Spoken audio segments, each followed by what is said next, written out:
The mentor role in a movie is both a popular and an important one. For starters, it's easy to like whoever plays this part. They usually have an air of authority about them and ultimately, they're trying to help. And it's always nice. On top of that, they're the catalyst for change, and that's how a film is able to progress and move forward. So think how disappointing it is when you take a step back and realise that a movie mentor is actually a right moron.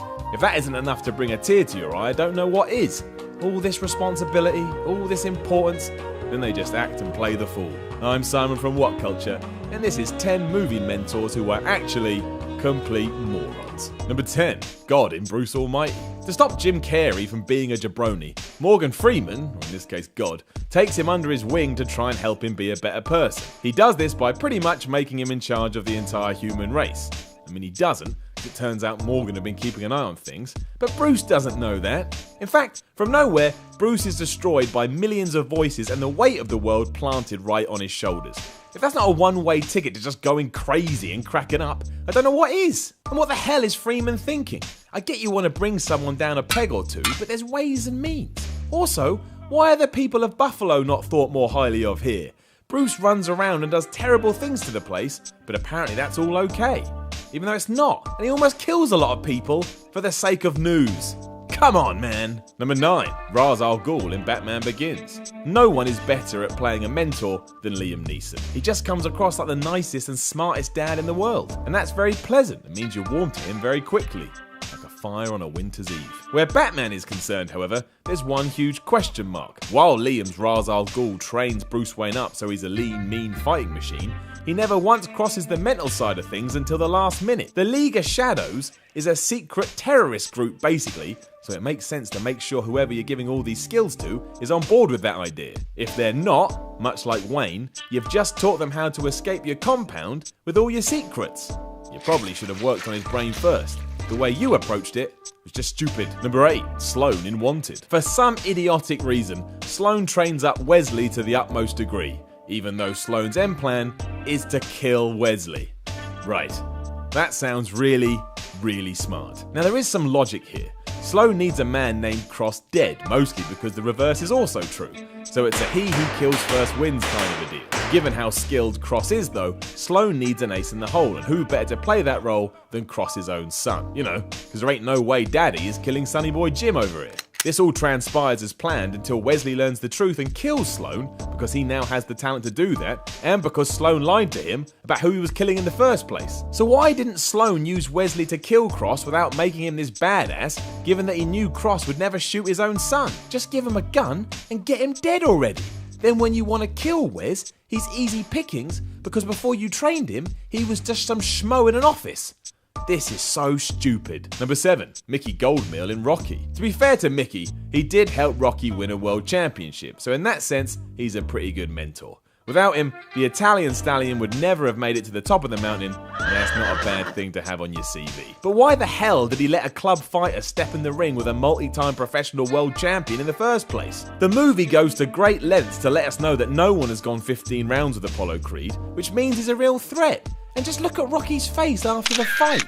He looks awful. Mickey also relents in regards to Clubber Lang, although he does resist at first, and the advice he gives during his own death is to continue on regardless, which sees Rocky go against Ivan Drago, have a bare-knuckle fistfight with Tommy Gunn after being diagnosed with brain damage, and agree to a match when he's pretty much an old, retired man. All of this, because of his words, is really dumb. Number 6. Albus Dumbledore in Harry Potter. The problem with Dumbledore is that he's too powerful and knows everything. At least that's how he's portrayed both in the Harry Potter films and books. If he wanted to, he could solve everything.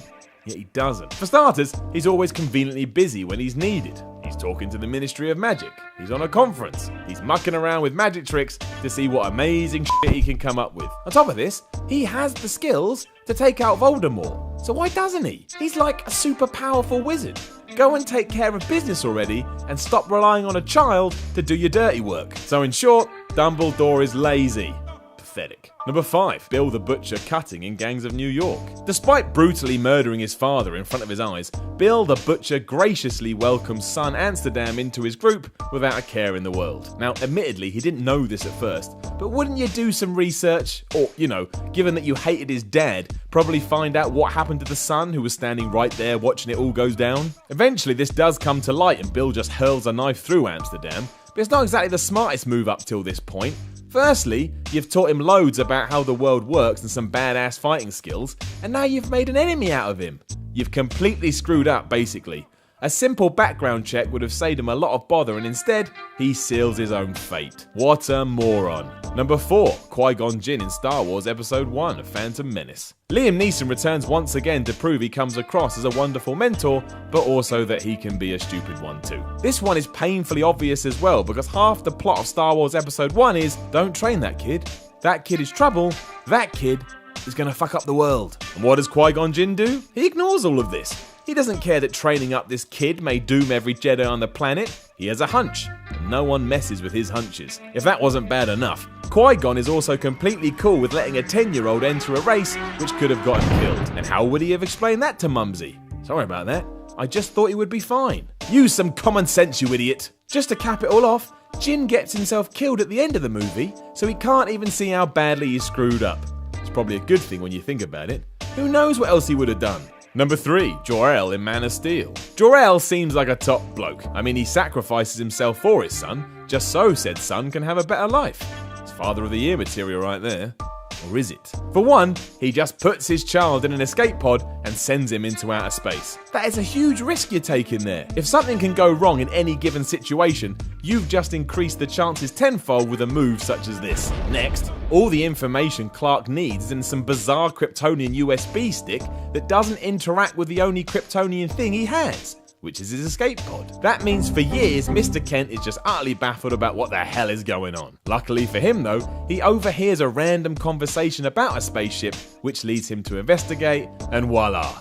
Wouldn't you know it, everything fits into place and he's able to download his data. But Jor-El didn't help with that. Jor-El just lucked out, because he didn't think it through in the slightest. Number 2. Gandalf in Lord of the Rings. Gandalf's grand plan when it comes to getting rid of the One Ring is to entrust it to a couple of xenophobic little people. Straight away I can see many holes with this thinking. Now yes, a hobbit is resistant to magic, so that makes sense. But we're not talking about a card trick here. We're talking about a giant eye who could even corrupt some of the most powerful wizards throughout the land. You think Frodo has a chance against that? Next, yes, Gandalf has seen what the ring does to man, so wants to ignore that route, but what are his examples? Isildur and Boromir, two assholes who were assholes long before they started playing around with jewellery? Why not give it to Legolas, who seems completely sane from start to finish? Or Elrond? He treats all matters at hand like he's in a business meeting. But no, he sticks with Frodo and doesn't even care when he's separated from the rest of the Fellowship. Just assumes he'll be okay. All of this is terrible mentoring. Number 1. Odin in Thor. It's no surprise Odin's rubbish. Look at his two sons. One's insane, the other is a right brat. He should have just stabbed them both in the face. The thing is though, Odin knows this. He knows Loki has some serious issues and he knows Thor is a hothead. But anyone with half a brain always knows that if the shit is going to hit the fan, it may be worth having the hothead around because he will protect you if nothing else. Clearly Odin disagrees because when Thor screws up big time, he gets banished from the land. Banished! Which just allows Loki to rise up and take over without a care in the world. A blind fish could have seen this coming, yet the all-powerful Odin had no clue. Thor was alright, mind. He just went and hung out with Natalie Portman in New Mexico. Shame about his dad, though. Know of any other terrible mentors in movies? Let us know in the comments below, and then don't forget to like, share, and subscribe. You can even come follow me on Twitter at SimonMiller316. I'm Simon from What Culture, and believe you me, I would be a moronic mentor.